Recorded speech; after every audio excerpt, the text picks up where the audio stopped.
જય ગુરુદેવ મિત્રો, પરમાત્મા દરેકને સુખ શાંતિ આપે તેવી પરમાત્માને પ્રાર્થના.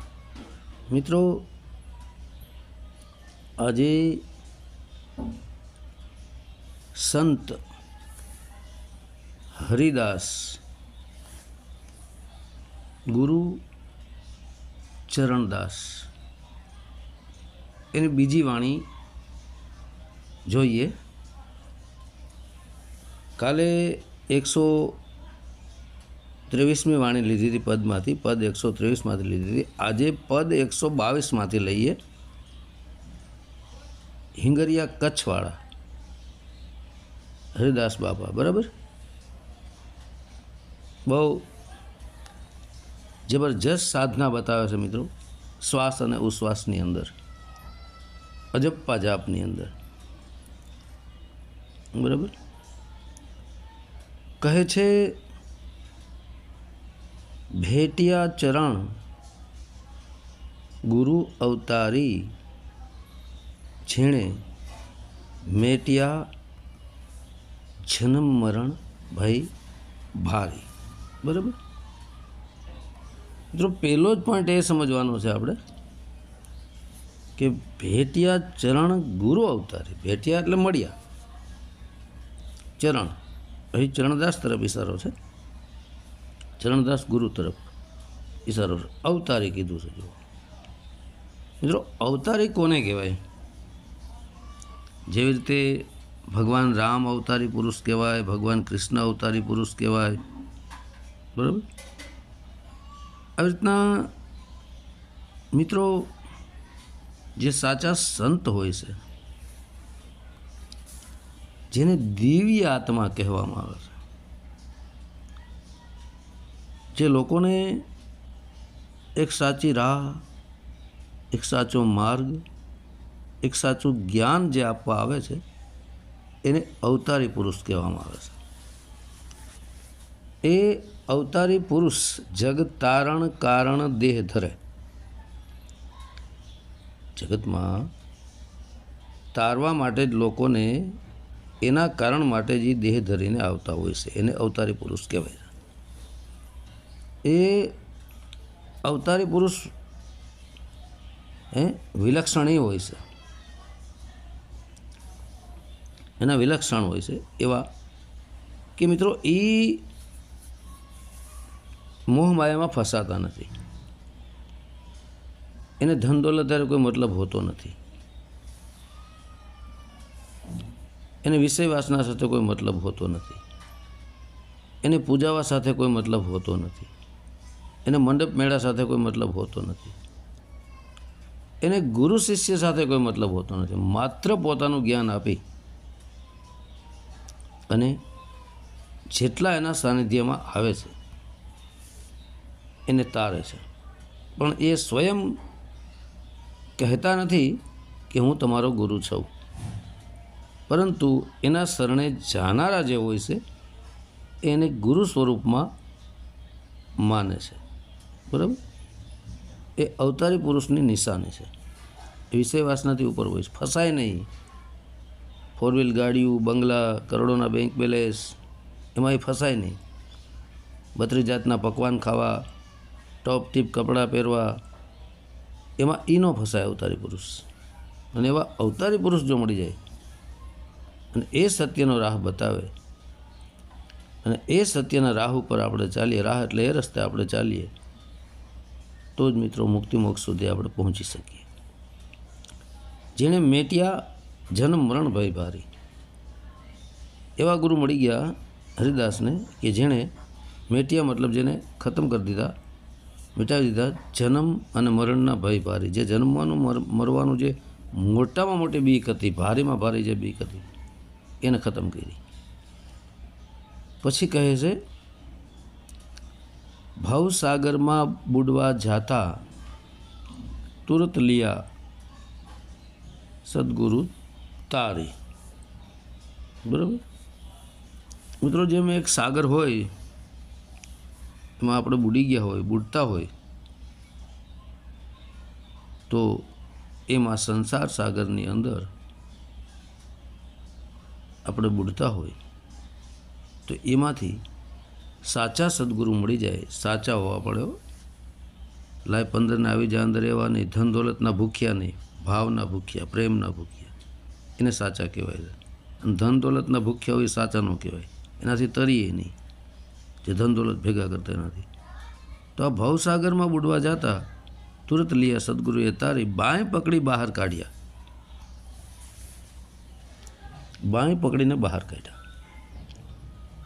સંસાર સાગરમાં આપણે બુડતા હોય, જેમ આપણે દરિયામાં બુડતા હોય ને બાંય એટલે હાથ પકડીને આપણને કોઈ ખેંચી લે, બાયણે કાઢી લે, એવી રીતના. બરાબર. તુરત લિયા સદગુરુએ તારી.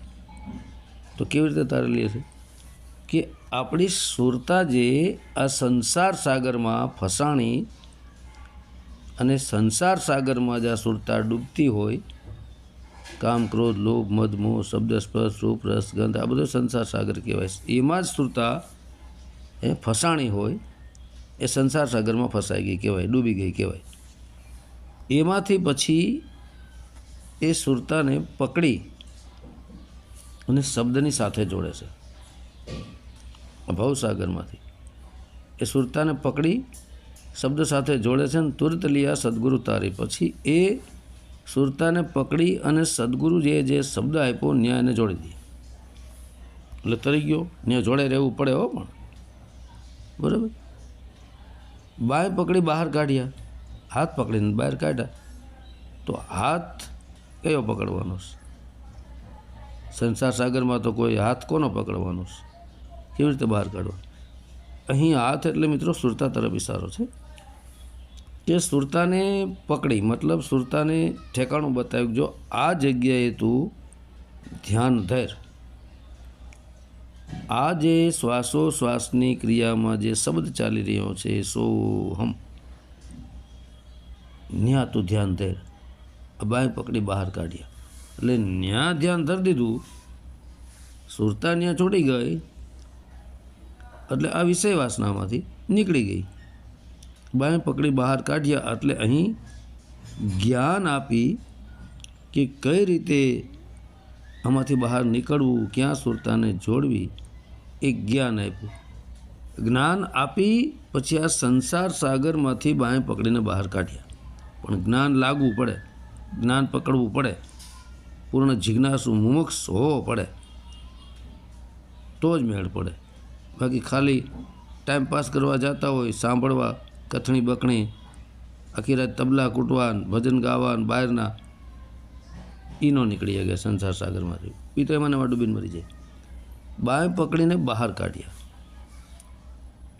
તો આનો અર્થ આ જ છે કે કેવી રીતે બહાર કાઢવા સંસાર સાગરમાંથી. તો સુરતાને બાય મતલબ અહીં તમે સુરતા સમજો, સુરતાને પકડી બહાર કાઢ્યા એટલે સોમ શબ્દ સાથે જોડી દીધી અને ત્યાં જોડાઈ ગઈ એટલે એ સંસાર સાગરમાંથી નીકળી ગયો.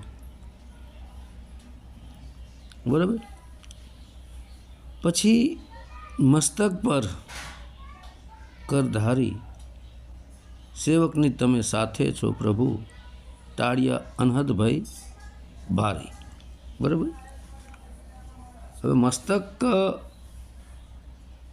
પર કરધારી, આનો અર્થ શું છે? જેમ એક આપણે શરીર હોય, શરીર માથે ગુરુ મસ્તક માથે હાથ મૂકે, બરાબર, તો મસ્તક પર કરધારી, બરાબર, મતલબ મસ્તક ઉપર હાથ મૂકી દઈએ અને સેવકને તારી દઈએ, એવું અત્યારના યુગમાં સંભવ નથી. આગળના યુગમાં બધું હતું આ કે સાચા સંતો પાસે કમાણી હતી, ભરપૂર કમાણી હતી ભજનની, બરાબર. અને શિષ્યના મસ્તક ઉપર હાથ મૂકી શક્તિપાત કરાવીને સીધો આત્માને ઓળખાણ કરાવી દેતા. એને શક્તિપાત કહેતા, ઓરો પણ કહેતા. સીધો આત્માને ઓળખાણ થઈ જતી, બરાબર. પણ અત્યારે એવી શક્તિ લગભગ મારી દૃષ્ટિમાં એવો કોઈ સંત નથી અત્યાર સુધીમાં આવ્યો.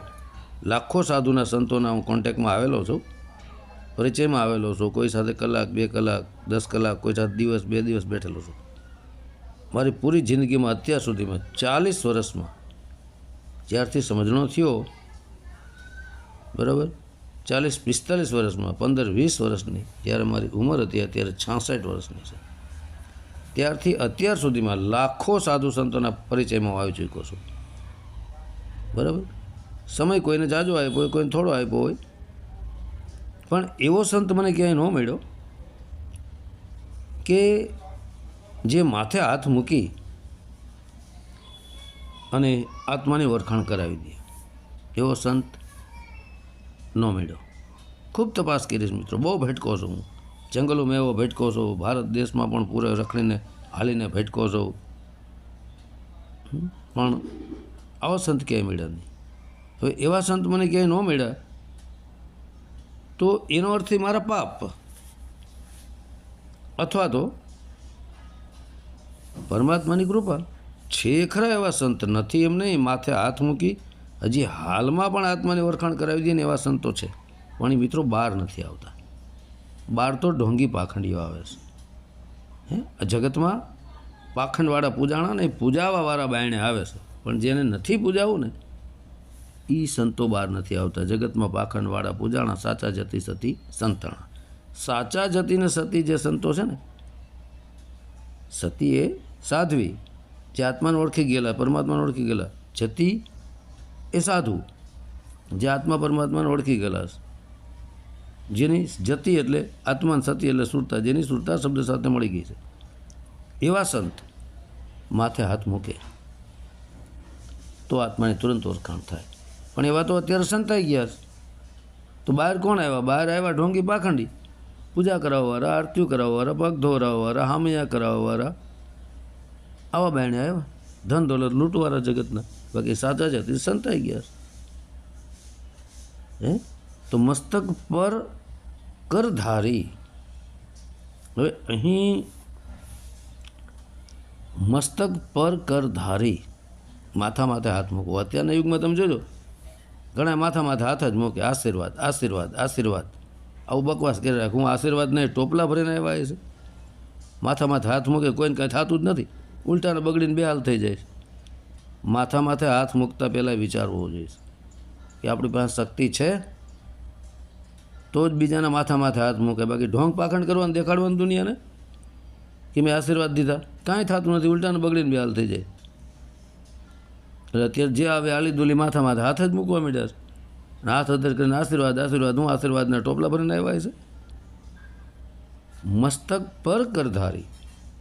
તો મિત્રો અહીં મસ્તક એટલે માથું થાય છે આપણું, એની વચોવચ આત્મા છે 10મા દ્વારમાં. એ મસ્તક પર મતલબ મસ્તકની અંદર ઉપર, કર ધારી. કર એટલે હાથ થાય, ધારી, ધારી એટલે ધારણ કરનારો. હાથ દ્વારા આપણે જે કંઈ કાર્ય કરીએ છીએ, બધું કામ જે આપણે ધાર્યું હોય, એમ અહીં આત્મા જ 10મા દ્વારમાં બેઠેલો બધું કાર્ય કરી રહ્યો છે. આખા દેહનું હેન્ડલિંગ એ કરે છે. બરાબર. જેને મસ્તક માથે જેમ આપણે આશીર્વાદ આપતા હોય, આગળના સંતો મેં વાત કરી એમ, બરાબર, આશીર્વાદનો અર્થ જ બને છે આ એ જ આત્મા છે. શિર એ મસ્તક થાય. આ એ આત્મા, શિર એટલે માથું, અને વાદ, આશીર્વાદ. વાદ એટલે એને સપોર્ટ કરવો, એની સાથે તરફેણ કરવી, એને સાથ સહકાર આપવો, એને સપોર્ટ આપવો, આને આશીર્વાદ કહેવાય છે. બાકી આમ હાથ મૂકીને કંઈ આશીર્વાદ નથી કહેવાતા, હાથ અધર કરીને આશીર્વાદ ન કહેવાય, તો બધો ઢોંગ પાખંડ છે, દેખાવો છે. બરાબર. સેવકની તમે સાથે છો પ્રભુ. મસ્તક પર કર હાથ ધારી, સેવકની તમે સાથે છો પ્રભુ. માથામાં જે આખા શરીરનું સંચાલન કરી રહ્યા છે, સેવકની તમે સાથે છો પ્રભુ. સેવકની તમે સાથે છો. જે 10મા દ્વારમાં આત્મા છે એ સેવક કોણ છે? સેવક અહીં સુરતા છે. સેવકની તમે સાથે છો પ્રભુ. જો સેવકની તમે સાથે છો પ્રભુ. જે સાચો સેવક છે, મતલબ જે સાચી સુરતા છે, જ્યાં ત્યાં જોડાયેલી છે, એની સાથે છે આ પ્રભુ, પ્રભુની આત્મા. ટાળિયા અનહદ ભય ભારી, સેવકની સાથે છો તમે પ્રભુ. ટાળિયા અનહદ ભય ભારી, ઓમકાર ગુરુએ શબ્દ સુનાયો, સોહમકાર સુરતા યારી. ટાળિયા અનહદ ભય ભારી, ઓમકાર ગુરુએ શબ્દ સુનાયો, સોહમકાર સુરતા યારી. બરાબર. હવે ટાળિયા અનહદ ભય ભારી, ટાળી દીધા મારા અનહદ. હદ બારની મને જે બીક લાગતી હતી, સતત 24 કલાક જીવન મરણના બીકમાં જ હું રહેતો, જીવન મરણના ચક્રમાં જ, કે મૃત્યુ આવશે, શું થશે મારું, મરી જાય, 84માં ભટકીશ, આમ થશે તેમ થશે. હદ બારની મને ભય એટલે બીક જ લાગ્યા કરતી હતી, ભારી. બહુ મને બીક લાગતી હતી. શું કરવું, કેમ મુક્તિ મોક્ષને પ્રાપ્ત કરવું, કેમ 84ના ચક્કરમાંથી છૂટવું, કેમ વિષય વાસનામાંથી નીકળવું, હદ બારની મને બીક લાગતી હતી. ત્યારે ઓમકાર ગુરુએ શબ્દ સુણાયો, સોહમકાર સુરતા યારી. જે શ્વાસોશ્વાસની ક્રિયામાં જે ભજન હરિદાસ બાપાને ગુરુ ચરણદાસ બાપાએ આપ્યું હતું, ઓહમ સોહમનું, શ્વાસોશ્વાસની ક્રિયામાં શ્વાસ બહાર નીકળો, ઓમકાર અંદર ખેંચો, સોહમ. બરાબર. આ ઓમકાર ગુરુએ શબ્દ સુણાયો. જો અહીં ઓમકારને ગુરુ કીધા છે. ગુરુ નાનક દેવજી મહારાજ પણ ઓમકાર ઉપર ભાર મૂકે છે. એકો ઓમકાર કરતા પુરુષ સત્યનામ.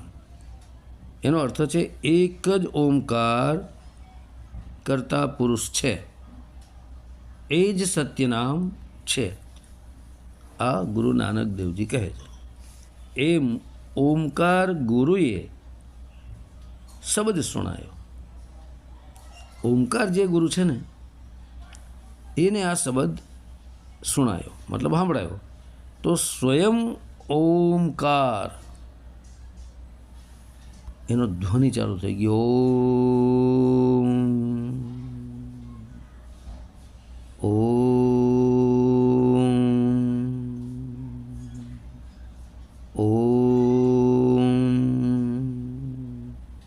આ ગુરુ છે, પણ એને શબ્દ સુણાયો. ઓમકાર જ ગુરુ સ્વયં પ્રગટ થઈ ગયા. એ શબ્દ સુનાયો, એ જ મને દયા કરી ઓમકાર રૂપી પરમાત્માએ એ શબ્દ મને પ્રગટ કરાવી દીધો. પણ ક્યાં? સોહમકાર સુરતા યારી. સોહમકાર, શ્વાસોશ્વાસની ક્રિયામાં જે સોહમ શબ્દ ચાલી રહ્યો છે, સો એ પરમાત્મા, હમ હું આત્મા. એ સુરતા આપણી જ્યારે સોહમકાર સ્વરૂપ બની, સોહમકાર સુરતા યારી. અહીં મનને પણ સુરતા કીધી છે. હું ઘણી વાર કહું છું, ઈચ્છા સુરતા છે, મન સુરતા છે, સોહમ સુરતા છે, બધી સુરતાઓ છે. 9 પ્રકારની સુરતામાં બેસ્ટ જો કોઈ સુરતા હોય તો એ સોહમ છે. સોહમ સુરતા દ્વારા જ તમે ઓમની અંદર જઈ શકો. તો અહીં કહે છે કે ઓમકાર ગુરુએ શબ્દ સુણાયો, પણ ક્યારે? સોહમકાર સુરતા યારી. જ્યારે સોહમકાર જે છે એ સુરતા યારી, મનરૂપી સુરતાની યારી સોહમકાર સાથે થઈ જાય. યારી એટલે મિત્રતા, મતલબ મનરૂપી સુરતા, ઈચ્છારૂપી સુરતા મનમાં સમાઈ ગઈ. મનરૂપી સુરતા સોહમકાર શબ્દમાં સમાણી. હવે ઓમકારનો અર્થ શું છે? ઓમ એક જ, કાર એટલે કરતા. ઓમકાર કીધું ને ગુરુ નાનકે, એક ઓમકાર કરતા પુરુષ સત્યનામ. ઓમ એ શબ્દ અને કાર એટલે કરતા. ટોટલ કરતા ધરતા એ જ છે, અને કરતા ધરતાથી ઉપર પણ છે. બરાબર. તો હવે અહીં સોહમકાર સુરતા યારી, મતલબ મનરૂપી સુરતાની યારી શ્વાસોશ્વાસની અંદર ચાલી રહેલો સોમકાર, સોહમ જે કાર, જે કરતા ધરતા છે, આખા શરીરનું હેન્ડલિંગ એ જ કરનારો, એ જ સંભળાય છે. એ જ સોહમને આત્મા પણ કહેવાય છે, નિજ નામ પણ કહેવાય છે, આત્મા પરમાત્માનું મિલન પણ કહેવાય છે. તો અહીં આત્મા પરમાત્માનું મિલન થાય જ, કારણ કે ઓમકારને પરમાત્મા કીધો છે અને સોમકારને આત્મા કીધો છે, બરાબર. તો સોમકાર સુરતા યારી, તો જ્યારે મનરૂપી સુરતાની યારી સોહમકાર શબ્દ સાથે થઈ જાય, જે શ્વાસોશ્વાસની ક્રિયામાં ચાલી રહ્યો છે, ત્યારે કહે છે ગગન મંડળમાં ડેરા દીના લગ રહી અનહદ તાળી, બરાબર. ત્યારે જ્યારે મનરૂપી સુરતા સોહમ શબ્દની અંદર એકમેક થઈ ગઈ, પછી એ સોહમ શબ્દ જ્યારે ઉપર ચડે છે, 10મા દ્વારને ખોલી આત્મ સ્વરૂપને પ્રાપ્ત કરી, પ્રકાશ, હું ઘણા ઓડિયો બોલું છું, પછી એ સોહમકાર રૂપી સુરતા, કારણ કે મનરૂપી સુરતા સ્વયં સોહમમાં સમાઈ ગઈ, સોહમ સ્વયં સુરતા બની ગઈ, આત્મ સ્વરૂપને પ્રાપ્ત કરી, પછી સોહમકાર સુરતા યારી ગગન મંડળમાં ડેરા દીના લગ રહી અનહદ તાળી, પછી ગગન મંડળમાં ડેરા દીના, ગગન કોને કહેવાય? ગગન 7 પ્રકારના. અહીં ધરતી અને આસમાનની વચ્ચે ખાલી જગ્યાને ગગન કહેવામાં આવ્યું છે, બરાબર. આ ગગન મંડળ, મંડળ એટલે ગોળાકાર, આપણું મસ્તક પણ ગોળાકાર, બ્રહ્માંડ પણ ગોળાકાર, ગગન પણ ગોળાકાર. તો અહીં ગગન મંડળમાં ડેરાધીના મતલબ સોહમ રૂપી સુરતા દેહથી વિદેહ થઈ ત્યારે લગ રહી અનહદ તાળી. હવે અહીં અનહદનો અર્થ છે જેની કોઈ હદ જ નહીં, હદ આવે જ નહીં. હદમાં શરીર, અનહદ જેની કોઈ હદ નહીં. હદ, બેહદ, અનહદ ને અનહદથી ઉપર. અનહદથી ઉપર જે છે એ ઓમકાર છે. ગગન મંડળમાં મતલબ ધરતી અને ખાલી જગ્યાની વચ્ચે, ધરતી આસમાનની ખાલી જગ્યા વચ્ચે ચારો તરફ એક જ શબ્દ ઓમ ઓમ. આ ઓમકાર ગુરુએ શબ્દ સુણાયો અને સાંભળનારો સોમકાર, સુરતા યારી, બેની ઓમ સોમ એક થઈ ગઈ. અને ગગન મંડળમાં સોહમ રૂપી સુરતા ઓમની અંદર સમાઈ ગઈ. ત્યારે લગ રહી અનહદ તાળી, ત્યારે લગ રહી અનહદ તાળી, ત્યારે અનહદ રૂપી જે તાળી હતી એ લાગી ગઈ. લગ રહી અનહદ તાળી, લગ એટલે લાગી જાવ, રહી એટલે ન્યા લાગી રહી ગઈ, ન્યા લાગી અને રહી ગઈ, ને ટકી ગઈ, રહી એટલે ટકી ગઈ. અનહદ તાળી, તાળી એટલે એકમેક, એક તાર જોડાઈ ગયો. અનહદ શબ્દ એ અહીં અનહદ શબ્દ હવે ઓમકાર તરફ ઇશારો કરવામાં આવ્યો છે, બરાબર. એટલે દેહથી વિદેહ સુરતા બની ગઈ, બરાબર. હવે પહેલાં તો આપણે એ જોવાનું છે કે ઓમકાર ગુરુ કઈ રીતે છે, સોમકાર શિષ્ય કઈ રીતે છે, ગગન મંડળમાં ડેરાદીના કેવી રીતે ત્યાં ડેરો દેવાનો છે, ત્યાં અડો કેવી રીતે જમાવાનો છે, ત્યાં બેઠક કેવી રીતે કરવાની છે, લગ રહી અને તાળી કેવી રીતે તાળી એની હારે લગાડવાની છે, બરાબર. તો ઓમકાર ગુરુ કેવી રીતે છે અને અહીં સોહમ શિષ્ય કઈ રીતે છે. સવાદાસ બાપુ કહે છે ને કે ઓહમ ગુરુ સોહમ ચેલકા. સવાદાસ બાપુ પણ વાણીમાં કીધેલું છે, બરાબર. ઓહમ ગુરુ છે ને સોહમ શિષ્ય પણ છે. આપણે કહીએ છીએ ને એક બાળકદાસની વાણી આપણે બોલેલી છે કે ઓહમ ગુરુ સમરણ સોહમ બ્રહ્મ ધુઈ, એ બાળકદાસની વાણીમાં આવે છે ને એવી રીતના, બરાબર. હવે માનો કે આપણે શ્વાસોશ્વાસની ક્રિયામાં સુરતાને જોડી દીધી, મનને જોડી દીધું. જેમ કે એક રસ શબ્દ ચાલ્યો સોહમ, હવે સો શબ્દ બહારથી આવી રહ્યો છે અને હમ શબ્દ અંદરથી ઉઠી રહ્યો છે. હમરૂપી સુરતા સો શબ્દમાં સમાણી, એટલે એક રસ ચાલ્યો સો, બરાબર. હું ઘણીવાર એ પણ કહું છું કે તમે સોહમ શબ્દ લખો, પછી સોહમમાંથી તમે સ અને હને હટાવી દો એટલે ઓમકાર વધ્યો. તો સોહમ આવ્યો છે ક્યાંથી? ઓમમાંથી આવ્યો છે અને ઓમ એ જ પરમાત્મા છે. પરમાત્મામાંથી સોહમ આવ્યો છે. સોહમને આત્મા સમજી લ્યો, વચન સમજી લ્યો, શબ્દ સમજી લ્યો. તો હવે સો જે બાયણે છે શબ્દ જે પરમાત્મા છે એ હવે હમ ક્યાં સમાણો? સોમાં. સો એક રસ ચાલશે, બરાબર. શબ્દ સોને પણ પરમાત્મા કીધો છે. પછી સો એક રસ શબ્દ ચાલ્યો એટલે સો એની પાસે શું લાગ્યું? ઓ. ઓ એ જ ઓમકાર. અહીં સો સમાણો ઓમાં. ઓ અને સો બે એક થઈ ગયા. આ જગ્યાએ રજનીશ ઓશોએ પણ નામ રાખેલું છે. ઓ અને સો. ઓ અને સો રાખેલું છે ને, એ જ ઓહમ સોહમ છે. એનું નામ પોતાનું પોતે રાખેલું છે. એટલે એ પણ ઓહમ સોહમ ઉપર જ ભાર આપીને ગયા છે.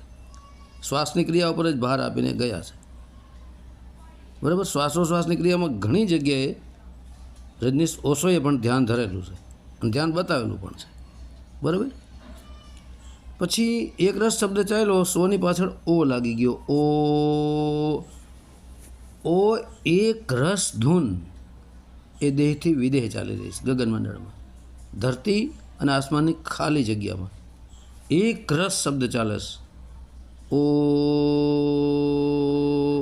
હવે આગળ તમે જેમ જેમ શબ્દ વધતો જાય છે તેમ તેમ બહુ ગહેરાઈમાં, બહુ ડીપમાં સુરતા ઉતરતી જાય છે. આ જગ્યાએ તો દેહભાન પણ ભૂલાઈ જાય છે. પછી ઓની પાછળ લાગી ગયો ઓ, એની પાછળ લાગ્યો હવે અ શબ્દ છે એક રસ, અની પાછળ બીજો કોઈ શબ્દ નહીં લાગે. સો આપણે બોલ્યા, સોની પાછળ ઓ લાગ્યો. સોની માથે એક માત્રા હોય છે અને એક કાનો હોય છે, અને ઓની ઉપર પણ એક માત્રા અને એક કાનો હોય છે. પછી ઓની પાછળ અ લાગી ગયો. બહુ બારીકાઈથી ઊંડાણમાં ઉતરશો આ શબ્દ સુધી. આ અનહદ જે ઓમકાર છે, અનાદિ ઓમકાર અનહદ, જેનો ઘણીવાર અનાદિ સોમ પણ કહું છું, અનાદિ ઓમ પણ કહું છું. અનાદિ, અનાદિ એટલે જેની કોઈ, જેનો અંત પણ નથી, શરૂઆત પણ નથી. એ અની પાછળ પછી કોઈ અ લાગશે નહીં. એક રસ અ શબ્દ ચાલશે. એ આગળ વધતા વધતા વધતા અ શબ્દ પણ, અનો પણ એક રસ ધૂન પણ ખતમ થઈ જશે. કારણ કે ધૂન પણ ક્યાંકથી પ્રગટ થયેલી છે. ધૂનને પ્રગટ કરનારો કોઈ છે. જેમ મોરલી કૃષ્ણ વગાડે છે એટલે મોરલી અલગ થાય છે, વગાડનારો અલગ થાય છે. એવી રીતના એ અ શબ્દ પણ લાસ્ટમાં પૂરો થઈ જશે અને અ શબ્દ પણ ખતમ. ત્યાં અનંત પ્રકાશ, જ્યાં શબ્દ નથી, શબ્દે પ્રગટ કરવામાં આવેલો છે. આ જગ્યાએ રવિદાસ બાપા પણ કહે છે કે ઓહમ સોહમ કે ઉપરે, હે ઓહમ सोहम के ऊपरे 12 उंगल है 12, 12 उंगल है 12, 12 उंगल है 12, 12 એટલે 12 થાય. તો એ દેહથી વિદેહ ધ્યાન છે. 12 ઉંગલ 12 મતલબ દેહથી વિદેહ 12 આંગળ 12 શબ્દ છે. બધી તરફ જ ગાજી રહ્યો છે, ચારે તરફ. લાસ્ટમાં એ અશબ્દ પણ ખતમ થઈ જશે, ત્યાં શબ્દ પણ રહેતો નથી. આને કહેવાય છે નિર્વાણી પદ, જ્યાં નિર્વાણી છે નહીં. આને કહેવાય છે તુર્યાતીત. તુર્યાઈ આત્માતીત એટલે આત્માથી પર. આને કહેવાય છે નિશબ્દ, જ્યાં ની શબ્દ નથી. આને કહેવાય છે નિ અક્ષર, જ્યાં અક્ષરો પણ નથી. અક્ષરો હોય તો શબ્દ બને ને. આને જ નિર્વાણ કહેવાય છે, નિર્વાણી કહેવાય છે, શબ્દાતીત કહેવાય છે, શબ્દથી પાર કહેવાય છે. જે લખવા, વાંચવા, બોલવા, સાંભળવામાં નથી આવતો, માત્ર અનુભવ થાય છે. અને એ અનુભવ અહીં પહેલાં મનરૂપી સુરતા સોહમમાં સમાણી, પછી સોહમ સમાણો ઓહમમાં, ઓહમમાં સમાઈ ગયેલા પરમાત્મા સ્વરૂપ એ સોહમ બની ગયો. આત્મા સ્વયં પરમાત્મા સ્વરૂપ બની જાય છે, પણ ક્યારે? પોતાનું અસ્તિત્વ રહેતું નથી. આ જગ્યાએ બધું ખતમ થઈ જાય છે. જબ મેં થા તબ હરી નહીં, અબ હરી હે મેં નહીં, મિટ ગયા અંધિયારા, દીપક દેખ્યા માહી. એટલે અહીં હું પણ હતું, એ અહંકાર પણ નાશ થયો. મેં એટલે હું આત્મા હતો, એ નાશ થયો. જ્યાં સુધી હું આત્મા હતો ત્યાં સુધી હરિરૂપી પરમાત્મા નહોતો. હવે હરિરૂપી પરમાત્મા છે, જેને નરસિંહ મહેતા પણ કહે છે કે એક તું હી કહે છે ને, કે એક તું શ્રી હરિ અખિલ બ્રહ્માંડમાં. બરાબર, એવી રીતના. તો ત્યાં શબ્દ પણ નથી. શબ્દ કહું તો શબ્દ હું નહીં, શબ્દ હે માયા કી છાઈ. શબ્દ દ્વારા દુનિયા આખી બનાવવામાં આવેલી છે, પણ શબ્દને પ્રગટ કરનારો અલગ થાય છે અને શબ્દ અલગ થાય છે. આવે છે ને વાણીમાં કે અલખ પુરુષ કો જીહવા નહોતી તો આવાજ કહાં સે આઈ. અલખ જે લખવા વાંચવાથી બહાર છે, એ જ પરમાત્મા તરફ વિચારો. અને જીવાન તો હતી નહીં, તો અવાજ શબ્દ આવ્યો ક્યાંથી? એને શબ્દ પ્રગટ કર્યો છે. એ શબ્દ દ્વારા દુનિયા બનાવવામાં આવી છે.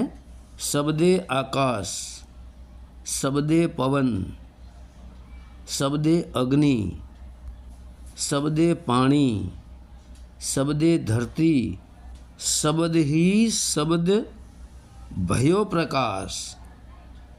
એટલે શબ્દ પણ પ્રકાશ સ્વરૂપ જ છે. એટલે અનંત પ્રકાશ રૂપી પરમાત્મા જ સર્વવ્યાપક છે. પરમાત્મા સિવાય બીજું કાંઈ છે જ નહીં. આ નોટ કરી લેજો. જલમાં, થલમાં, અણુ અણુમાં, કણકણમાં, બધી જગ્યાએ પરમાત્મા દ્વારા જ આ બનાવવામાં આવ્યું છે. અનંત પ્રકાશ પરમાત્મા હતા. એમાંથી ઓમકાર શબ્દ, ઓમકારમાંથી સોહમકાર, સોહમકાર શબ્દ, એમાંથી પછી બન્યા સુરતા ને 3 ગુણ ને 5 તત્વ, આકાશ તત્વ, એમાંથી પછી વાયુ તત્વ, પછી અગ્નિ તત્વ, પછી જળ તત્વ, પછી પૃથ્વી તત્વ. આવ્યું ક્યાં જ બધું? ક્યાંથી આવ્યું? જ્યારે કાંઈ હતું જ નહીં, ધરતી પણ નહોતી, તો બધું આવ્યું ક્યાંથી? પરમપિતા પરમાત્મામાંથી. તો પરમપિતા પરમાત્મા સ્વયં અવિનાશી છે. તો અવિનાશીમાંથી જેટલી વસ્તુ પ્રગટ થાય બધી અવિનાશી જ હોય. અવિનાશી જ હોય ને. હોનામાંથી હોનું જ બને ને. જેમ હોનામાંથી હોનાના જ ઘરડા બને, ચાંદીમાંથી ચાંદીના જ ઘરડા બને. ઘોડામાંથી ઘોડો થાય, ગધેડામાંથી ગધેડો થાય, આંબામાંથી આંબો થાય, બાવળમાંથી બાવળ થાય. એમ પરમાત્મા સ્વયં અવિનાશી છે. તો અવિનાશીમાંથી જેટલું પ્રગટ થયેલી વસ્તુ એ બધું અવિનાશી હોય. પણ જે અવિનાશી પદને પ્રાપ્ત નથી કરી શકતા એને જળ ચેતન બે દેખાય છે. બાકી અવિનાશી પરમાત્માને જે પ્રાપ્ત કરી લે છે એને કાંઈ જળે નથી રહેતું ને કાંઈ ચેતન નથી રહેતું. જળ ચેતનથી પણ ઉપર થઈ જાય છે. ચેતન એવું શું છે? આત્મા. જળ એવું શું છે? દેખાય. તો જેની દૃષ્ટિમાં જળ નજરે આવે છે એ ચેતન સ્વરૂપ નથી. જે ચેતન સ્વરૂપ છે જળ ક્યાંય દેખાય જ નહીં. બાકી કણકણમાં પરમાત્મા છે ને છે. પણ ઘણા એવું કહે છે કણકણમાં પરમાત્મા નથી. તો એ હજી અજ્ઞાન છે, એને હજી ખબર નથી, એટલે એ વિરોધ કરે છે. કણકણમાં નથી, એને પોતાની દુકાન ચલાવી છે. બરાબર? આ જ રીતે સમજવાનું છે. હવે કહે છે શાન બતાવે સદગુરુ સાચી, જો કોઈ હોય અધિકારી, હરિદાસ કહે ચરણ શરણ મેં, કાલનો ભય દિયો ટાળી. વાહ! શાન બતાવે સદગુરુ સાચી. હવે અહીં સદગુરુની વાત કરી છે કે પહેલાં શાનના ઘણા શબ્દો અર્થો થાય. શાન એટલે સમજણ પણ થાય, શાન એટલે ઈશારો પણ થાય, સંકેત પણ થાય. અહીં શાન એટલે સદગુરુએ પહેલાં દેહધારીએ જે સમજણ બતાવી એ સમજણને પણ શાન કહેવાય. એ સમજણ બતાવ્યા પછી એ સમજણના ઘરમાં એ સુરતા ચાલે છે, શિષ્ય ભગત એ રસ્તે ચાલે છે, ત્યારે શાન બતાવે સતગુરુ સાચી. હવે સાચી જે શાન છે ને એ ઓમકાર રૂપી પરમાત્મા રૂપી સદગુરુ સાચી શાન બતાવે, સીધો અનુભવ કરાવે. જે બોલવામાં નથી આવતો એ શાન, સંકેત સીધો થઈ જાય. જે લખવા વાંચવા બોલવામાં ન આવે. એ જે કોઈ હોય અધિકારી, પણ જે કોઈ સુરતા, જે કોઈ આત્મા અધિકારી બની જાય. અધિકારી કોને કહેવાય છે? અધિકારી એને કહેવાય છે સંપૂર્ણ શરણાગતિ, ટોટલ વિષય વાસના હે મનચિત બુદ્ધિ અહંકાર કામ ક્રોધ લોભ મદ મોહ શબ્દસ્પર્શ રૂપ રસ ગંધ છલ કપટ ઈર્ષા નિંદા તારી મારી હું મેમે વાદ વિવાદ ખેદ ખોદરી બધું સમાપ્ત કરી નાખે. હિન્દુ મુસ્લિમ શીખ ઈસાઈ યહૂદી ખ્રિસ્તી પારસી જોરસ્ટેન સેવ બૌદ્ધ લિંગાયત અહેમદિયા નાતી જાતિ ધર્માધર્મી પંથાપંથી વાડાવાડી ટોટલ ઉડી જાય એની પાસે. માત્ર પરમાત્મા, એક જ પરમાત્મા. આવો અધિકારી બની જાય, અધિકાર પ્રાપ્ત કરેલી એને આ શાન બતાવે છે પરમાત્મા રૂપી સદગુરુ. હરિદાસ કહે ચરણ શરણ મેં કાલનો ભય દિયો ટારી. ત્યારે હરિદાસ બાપા કહે છે ચરણ એટલે અહીં ગુરુ ચરણદાસ તરફ ઇશારો છે કે એના શરણે જાતા અને એનું જ્ઞાન મેં સાંભળ્યું ને એ રસ્તે હું ચાલ્યો તો કાળનો ભય દિયો ટાળી. કાળ એટલે આ સમય જે જીવનના ચક્રમાં આપણને ભટકાવે છે, એની જે બીક હતી, એનો જે ભય હતો એ દિયો ટાળી, એ ખતમ કરી નાખ્યો. હવે ન્યા કાળ પહોંચી શકે નહીં. બરાબર. તો હવે જય હરિદાસ બાપા, જય ગુરુ ચરણદાસ બાપા, સત્ય સનાતન ધર્મની